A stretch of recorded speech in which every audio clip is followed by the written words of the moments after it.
Journeying through Nigeria, visiting communities and telling your stories has been a beat on Community Forum, and this time, our journey takes us to the Middle Belt.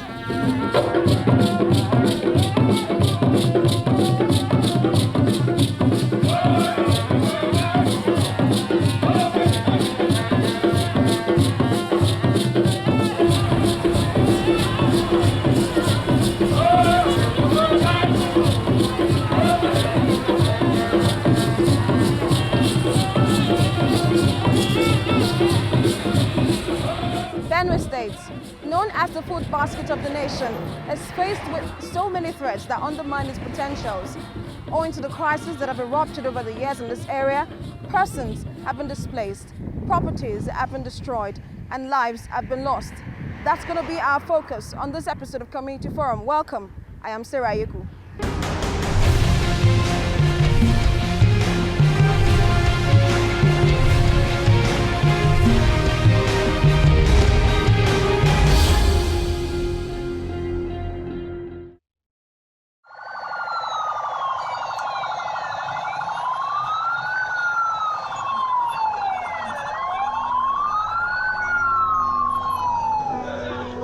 January 2018, tragedy struck in Benue State. Herders and farmers clashed, and the result: destruction, despair, deaths, and displacement. More than 50 communities were attacked across Logo, Guma, Makudi, Agatu, and Okpoku local governments. And in the wake of these clashes, 8 IDP camps were created by the state government.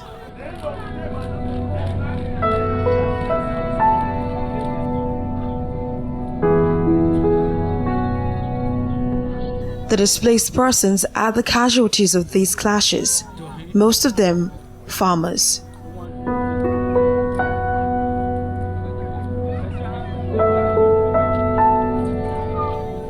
Their stories are different, but they are bound together by issues that force them out of their communities and comfort zones.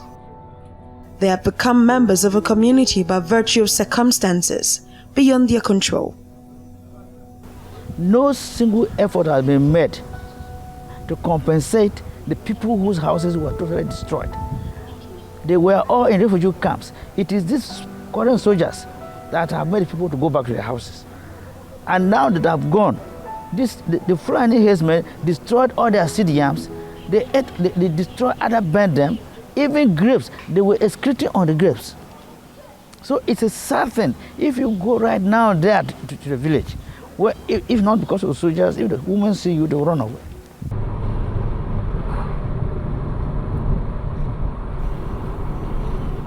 Through the villages we traveled, trying to understand the severity of the situation.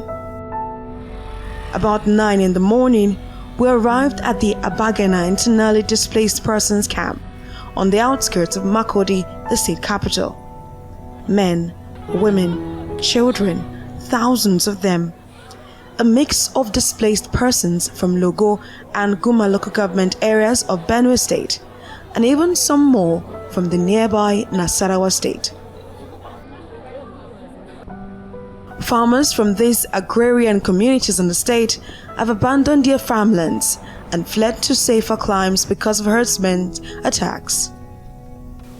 In crisis situations, in most cases, all cases, women are the ones who bear the brunt, because the women are taking care of their children, they're taking care of themselves, they've lost their husbands, they've lost their children. Some women, while they are in the camp, are losing their children.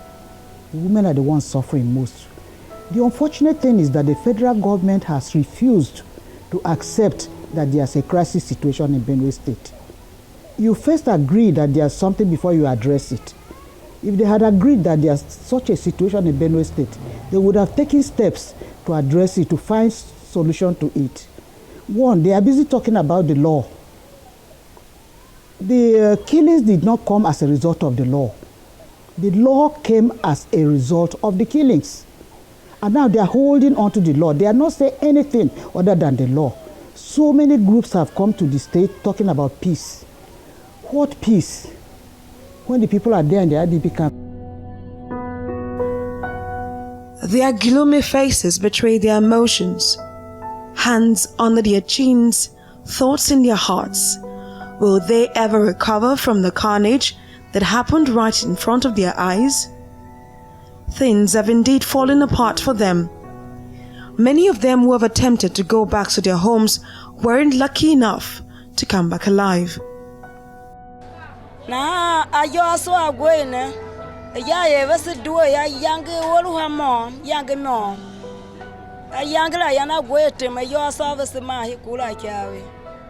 I heard from Ugba community, and on the 1st of January, the herdsmen came and attacked us. So we ran out. And since we ran, when people tried to go back to Ugba within the year, they were attacked and killed. That is why we are afraid and staying in the camp.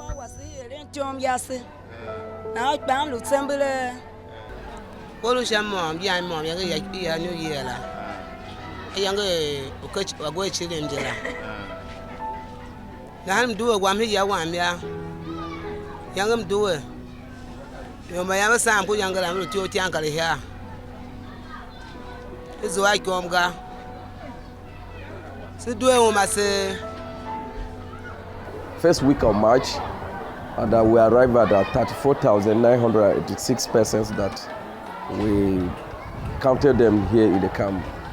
And it is only Tiv tribe that are here. And they are displaced from Guma local government, some from Makudi local government, and some from Nasarawa state.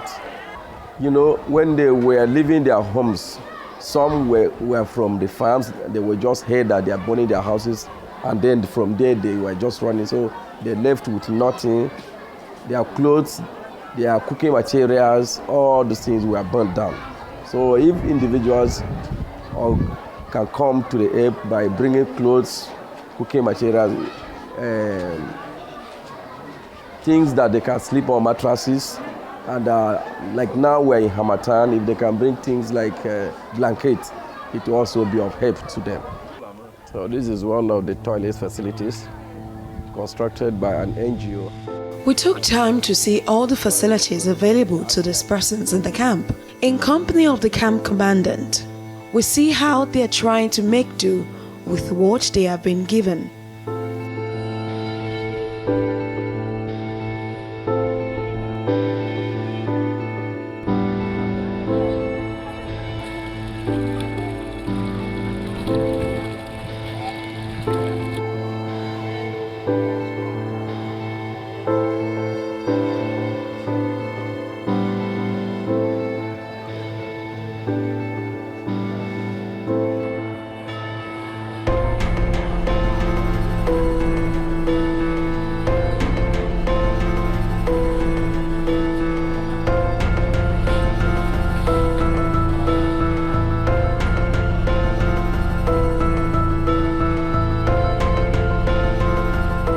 The contractor was still making the building, and then there was this flood.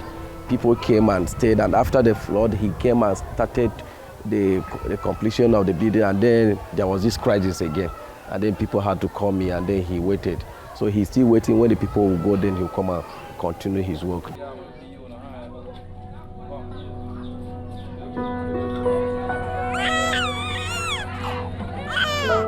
Children make up about 60% of the IDPs. Babies are born frequently in the camp, and even for the new lives, living here is not easy. Will they ever get to know the real world outside the camp?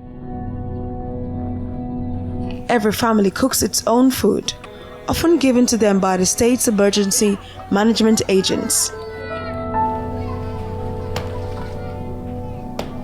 Many of the children are in the IDP camps instead of their classrooms as a result of the crisis. When I went to these camps myself to see the little children that have been forced out of school, it was quite heartbreaking.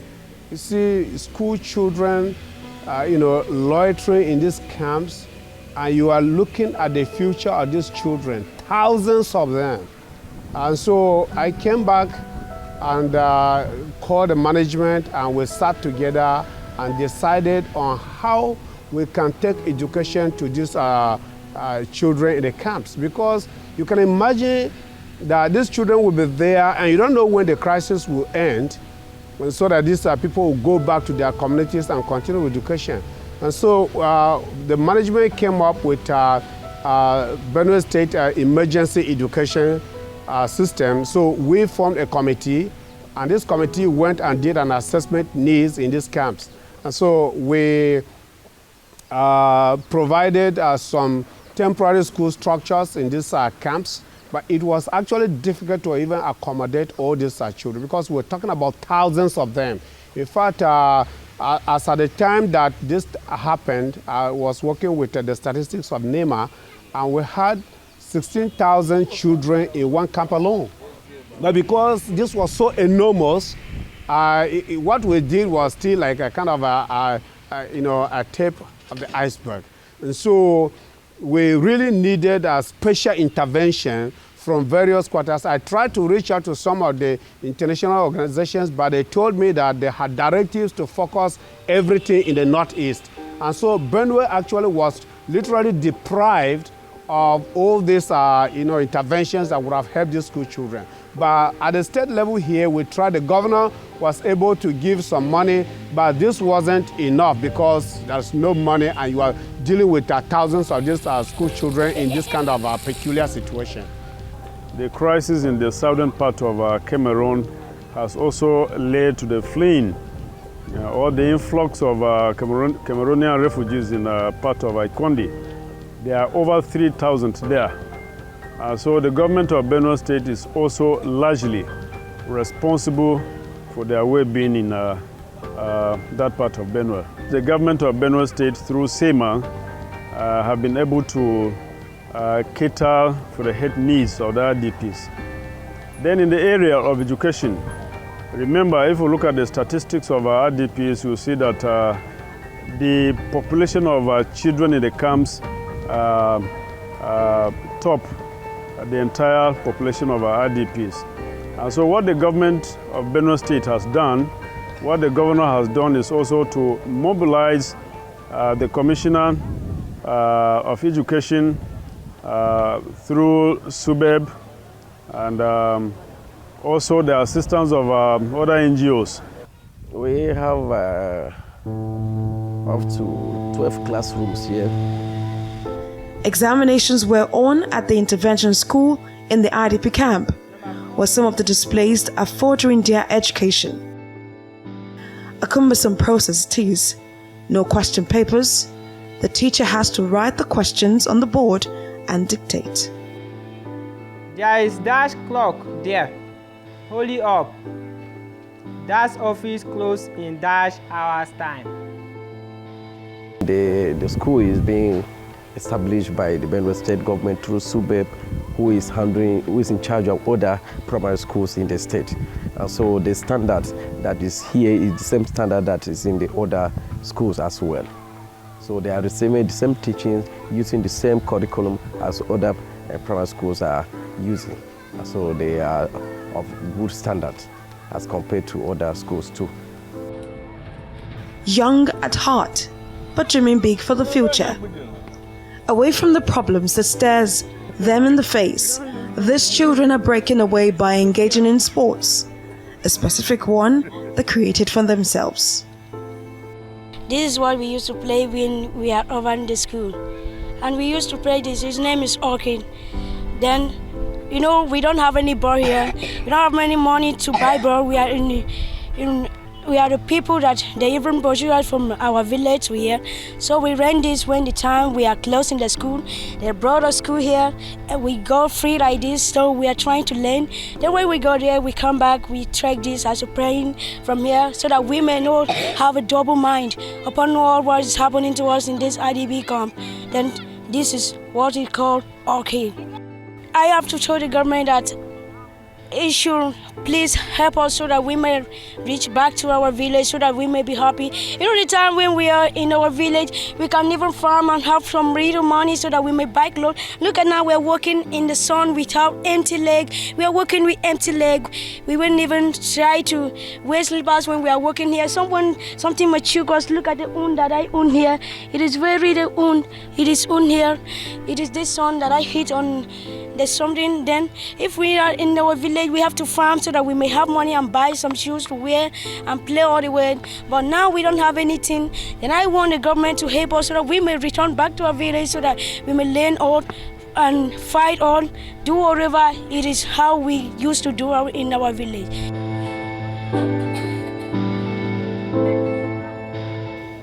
For this girl, hairdressing may just be the occupation for her.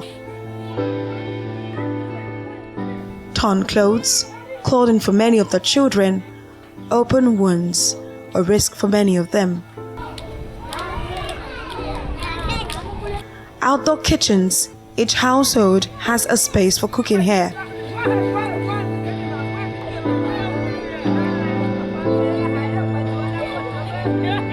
Business activities in the camp commence in the evenings. And late in the evenings, men play games. From Abagina camp, we set out through the dusty patch to Gbajimba in Guma local government, one of the worst hit in the crisis.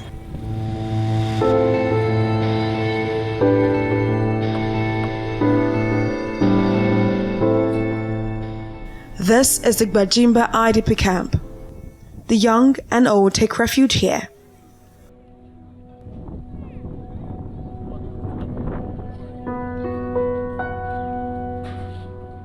One of the rooms in the camp, scattered, a place for IDPs to put their things, torn carpets and torn mattresses.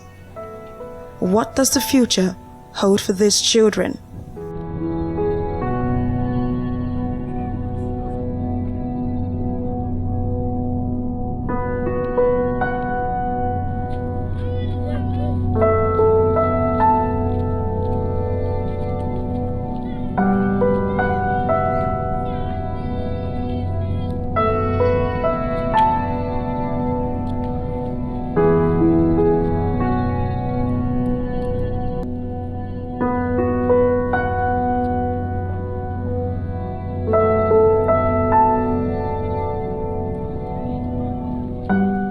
Fortunately, accessing healthcare here is not a problem. We have some form of assistance from NEMA, from the federal government, but that support is not as it should, because such a huge humanitarian problem. We think that federal government should have been in the forefront in terms of, not only addressing the problem in the area of security, but also addressing the problem in the area of providing food and non-food intervention to the IDPs. Many of those here have first-hand experience with the attackers.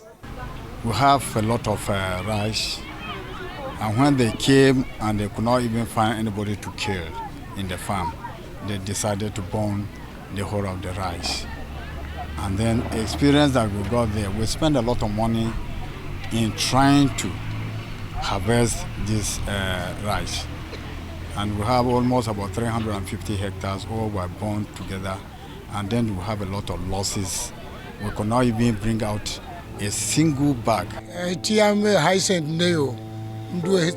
Hyacinth Neyor has 4 wives and 17 children. Only 2 of his wives and 9 of his children reside with him in this camp. The rest are displaced.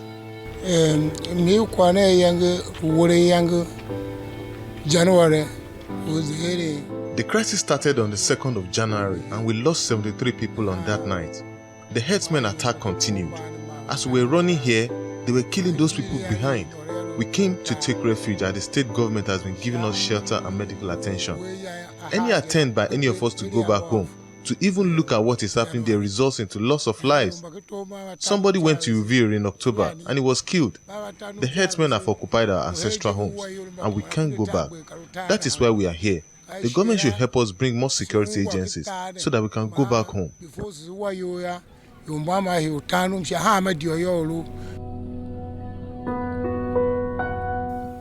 Deep scars, missing limbs, the pain runs deep. This 18-year-old boy was left for dead by the herdsmen who attacked this village, but by a stroke of luck, he survived. He was cut in different parts of his body by the machetes of the herdsmen. His scars, a reminder of the horror that befell him on that day. This man also lost a leg to the attack. It was shot by the rampaging herdsmen.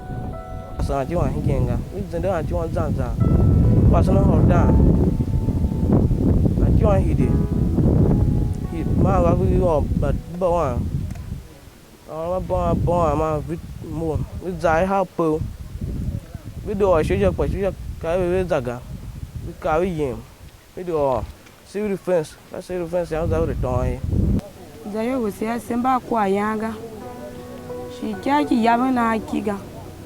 Tembamba Epishi. Quayanguga. Government carting say Quayang by Singaya. As a car. Quayaba Besa, she will never vami. Nakasino Vamiga Silukijin. The dusty narrow road leads to another part of Guba local government. The road gets thinner, and all I see are wastelands, dusty bush parts. Quiet and desolate, abandoned villages that were destroyed.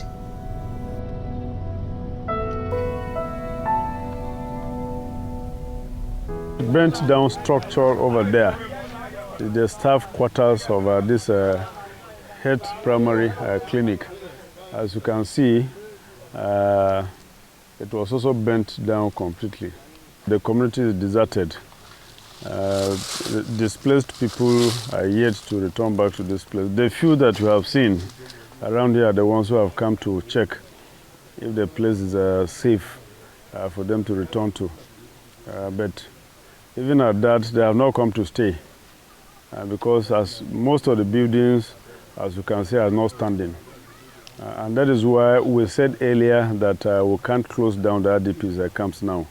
Because if we close down the camps and we want the people to return back to their ancestral homes, where are they coming to stay? Their homes, their houses have been destroyed. So government has to put in place a plan to rebuild their houses and all of that, to assist them before they'll be able to come back to this place. On our way to the Daudu IDP camp in Guma local government, we had to pass by this bridge. It has been divided into two, a major setback for security officials. Right under the broken bridge is where these children have their bath.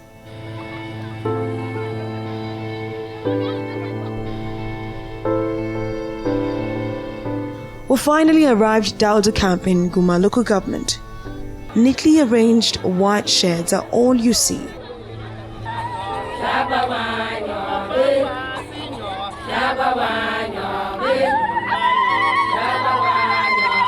Masking your grief, these old women welcomed us into the camp, their makeshift community. The IDPs in the camp are many, and they cramp themselves in these small white sheds they call home. That for each person with our family. So as we can't do them now, you know, do again, we can't enter this thing, we can't join them. Three people. You know, just want to go sleep. Now mat and for ground the place they cool. Even this tampo said they link. If that cool can't be too much, the tampo they link. So we don't enjoy how they sleep. Our main problem is we don't get food. That's the main problem. We don't get food to chop. We don't get it. We don't want to enjoy this place and we don't get food again. We can't get plenty sickness. As we sit down, as we sleep for ground. That's our problem. This woman relieves the horror that brought her to the camp. Ya se wa mro wa ya be wo ya wa. She do e gwe na he be ru she Makudi. Na ha wa he de za ha ya. We were able to escape and come to Makurdi. On getting to Makurdi, my husband decided that he would go back to watch the farm, and I had to follow him back. On arriving at the farm, the herdsmen caught up with us and they were beating me. I had to deny my husband and he had to deny me. They started cutting him with a machete.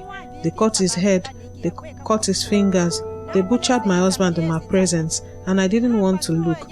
I was tortured and made to watch as he was butchered. Emotions ran high. The tears would not stop rolling.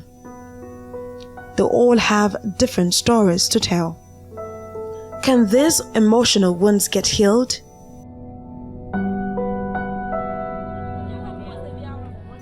Perhaps the physical ones can. This lady is from Tokula, one of the communities touched by herdsmen. She has been nursing a deep cut she sustained in a raid by herders since January 2018. Now, it's become a festering sore.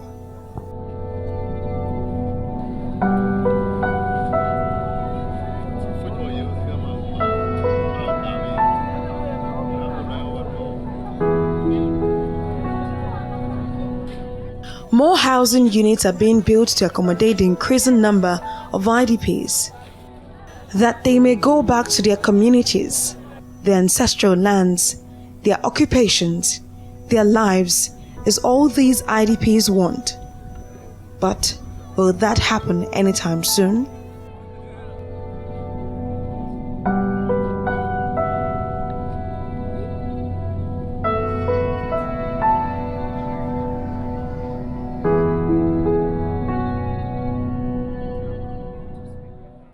You have heard their story. Perhaps you might have felt their pain. But who are these perpetrators? What is the government doing to ensure that these perpetrators are brought to book? When will succor come for the people of Benue State? These are the questions begging for answers. But that's all we can take on this episode of Community Forum. But don't forget, you can watch this episode of program, previews, or subsequent episodes on our YouTube channel. You can also get in touch with us, give us your comments on the social media platforms displayed on your screen. Many thanks for watching. I am Sarah Ayuku. I'll see you next time.